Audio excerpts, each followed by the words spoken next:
Issue 15. Great Inventions. Mankind's most basic inventions, the wheel, the creation of fire, the domestication of plants and animals, occurred so far back in time we have trouble grasping what life must have been like without them. Next in importance and chronology came the creation of communication systems to record words and numbers. In more recent times emerged the inventions that define modern life: the printing press, the locomotive, the automobile, the airplane, the telephone, the radio, television, sound recording, spaceflight, atomic energy, the computer, the internet, GPS, vaccinations, vitamins, and the application of electricity to daily living. However, we usually ignore the common objects we use every day.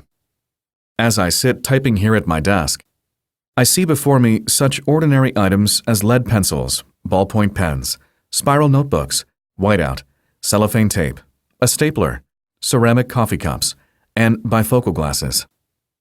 Outside, my bicycle is parked near my door, kept safely in place by a sturdy, lightweight chain and rotary lock. I am very comfortable wearing my nylon clothes, with their zippers and plastic buttons, and I keep my room at a constant temperature with a heater, fan, and occasionally air conditioner. And I suddenly realize that, except for the ceramic cup, none of these objects in my quotidian world have existed much beyond my own lifetime. Some go back about 200 years, and most of them only decades or less.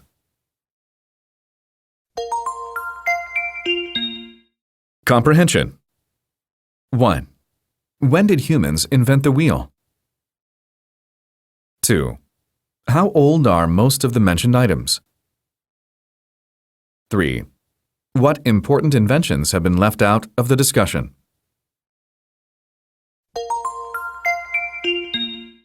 Express yourself. 1. What invention is most needed at the moment? 2. What not yet invented object would you like to see in the near future? 3. Have you ever tried to invent something, or to redesign some process to make it more efficient or safer? Discuss the work that was involved. 4. What qualities must a person possess to be a successful inventor? 5. What would happen if creative thought were to end? 6. What motivates people to invent something? 7. In retrospect, some great inventions look very simple and easy. Why weren't they invented sooner? 8. Why do some promising inventions fail to catch on and just disappear? 9. What would happen if creative ideas were not protected by patent and other laws? 10. What are the top 5 inventions of all time? What are the worst ones? 11. Can you think of any inventions that would solve our major contemporary problems? More talking points. 1. Discuss the effects of the following inventions. What are their positive qualities? What bad side effects have they had? 1. Compass. 2. Paper. 3. TV. 4. Telephone. 5. Car. 6. Birth control pill. 7. Eraser. 8. Numbers. 9. Religion. 10. Law. 11. Atomic bomb. 12. Lottery. 13. Cosmetics. 14. Plastic surgery. 15. Pesticide. 16. Canning technology. 17. Clock. 18. Matches. 19. Medicine. 20. Electric light. 21. Liquor. 22. Cigarettes. 23. Money. 24. Fast food. 25. School. 26. Banking. 27. Beauty contest. 28. Expressway. 29. Air conditioner. 30. Refrigerator. 31. Microwave oven. 32. Vacuum cleaner. 33. Dishwasher. 34.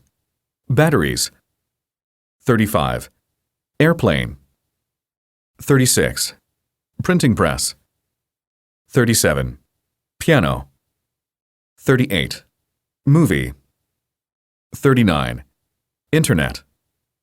40. Mirror. More talking points. 2. What would happen if the following things were to be invented? 1. Time machine. 2. Mind reader. 3. A pill that would let people live more than 300 years. 4. A robot that can think and feel. 5. A tablet that would supply energy to one's body in place of food without adding weight. 6. Medicine that could cure all disease. 7. Perpetual motion machine. 8. Artificial sun. 9. Weather control. 10. Technology to revive dead people. 11. Faster than light flight. 12. Designer jeans.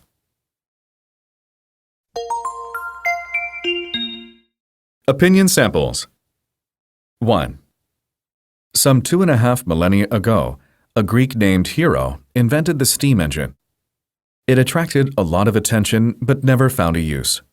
Greek culture was based on slave labor, and the society saw nothing but trouble if its slaves suddenly had no work to perform. So the idea languished until the 18th century, when it provided the impetus for the Industrial Revolution. Similarly, movable type was invented in Korea, but had very limited application until the idea was reconceived in Europe hundreds of years later, and then proceeded to revolutionize human culture. These are probably the most extreme examples of inventions that came into existence and disappeared, only to come back much later with profound effect. The truth is, however, that tens of thousands of good ideas have been developed and led to working devices that never mattered because they were not practical or did not meet or create any widespread need. Just think of products that have recently appeared on the market, but now cannot be found. 2. While it is true that an occasional gentleman scientist appears on the scene and uses his ingenuity to benefit mankind without thought of personal profit, such figures are few and far between.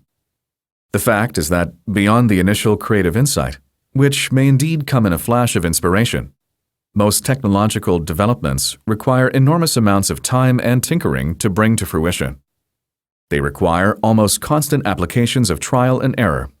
Few people are willing to invest such quantities of effort without the hope of getting something in return, and they are certainly unwilling for someone else to benefit instead.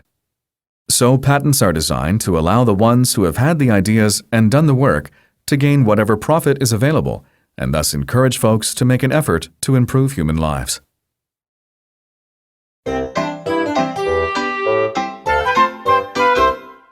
Dialogue.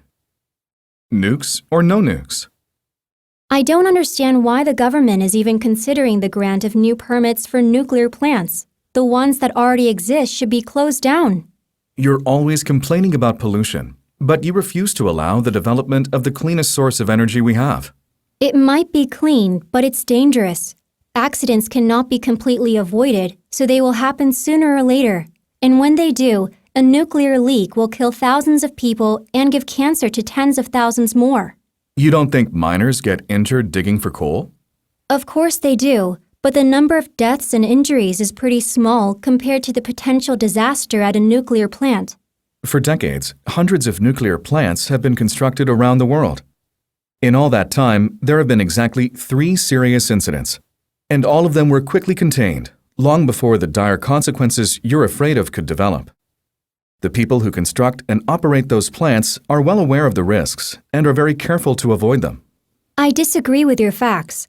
2 of them were quite serious, but they could have been much worse. People make mistakes. They can't help it. They're human. But when profits or other motives come into play, the avoidance of error gets a low priority. Maybe so, but I think the risks are very manageable, and I'm not worried about a truly terrible nuclear accident. But I do have concerns about terrorists getting their hands on nuclear materials and deliberately setting off a dirty bomb in some city. It's a wonder that hasn't happened yet, but it will, mark my words. We need to get rid of all existing nuclear waste and stop creating any more. How can we get rid of it? It lasts for thousands of years. Burying it is only a short-time solution, but canisters leak and break. Send it up into space? Don't you realize how many tons of it there are? And how many billions of dollars that would cost? Besides, what would keep it from re-entering our atmosphere at some future date? They never should have started producing it in the first place. Cheap, clean, inexhaustible nuclear energy can benefit all mankind, especially as our energy demands expand and as we start to exhaust our fossil fuels. We just need to continue to make it even safer. That's all. Questions. 1. Are the dangers of nuclear energy exaggerated by opponents or not taken seriously enough by its advocates? 2. Should more nuclear plants be built in your country? 3. Why don't we just use solar, wind, thermal, or hydrogen energy instead, or some mixture?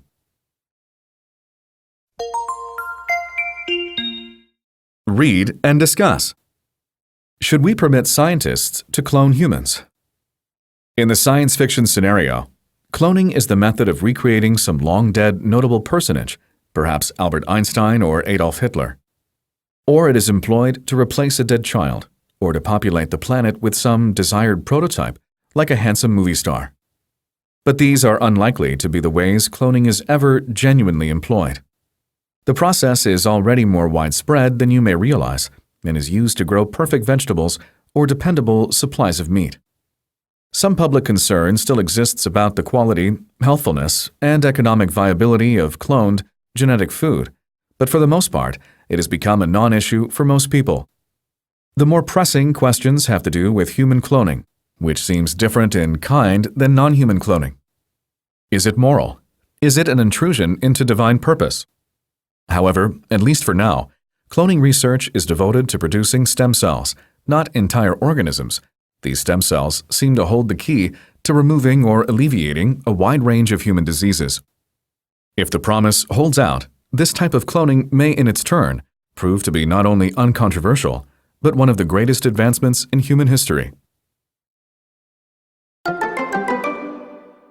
Questions. 1. Why would anyone want to clone another Einstein or Hitler? What would be some of the drawbacks of doing so? 2. Would you want to have a perfect replica of yourself? Why or why not? 3. Does the potential harm from cloning outweigh any possible benefits? Discuss your answer.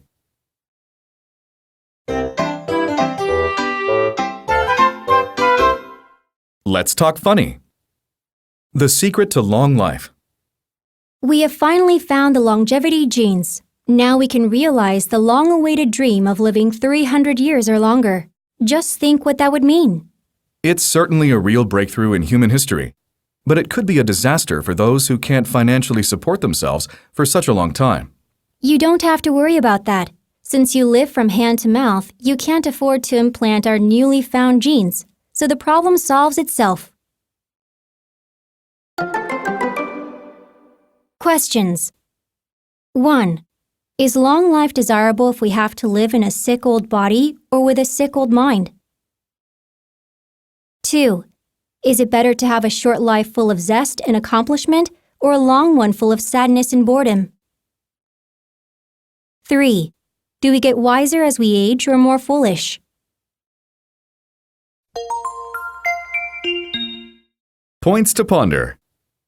The following sentences are all related thematically. They express a wide difference of opinions and attitudes. You may agree with some of them and disagree with others. Please discuss what you think the sentences mean and what you think about them. 1. Woman's virtue is man's greatest invention. 2. Another invention is the permanent temporary tax. 3.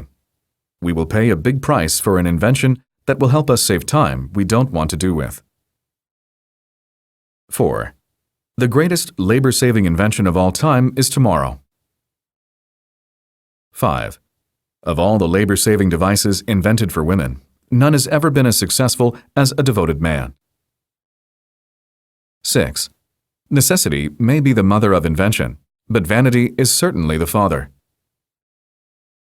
7. A great invention for dieters would be a refrigerator which weighs you every time you open the door. 8. From cell phones to computers, quality is improving and costs are shrinking as companies fight to offer the public the best product at the best price. But this philosophy is sadly missing from our healthcare insurance system.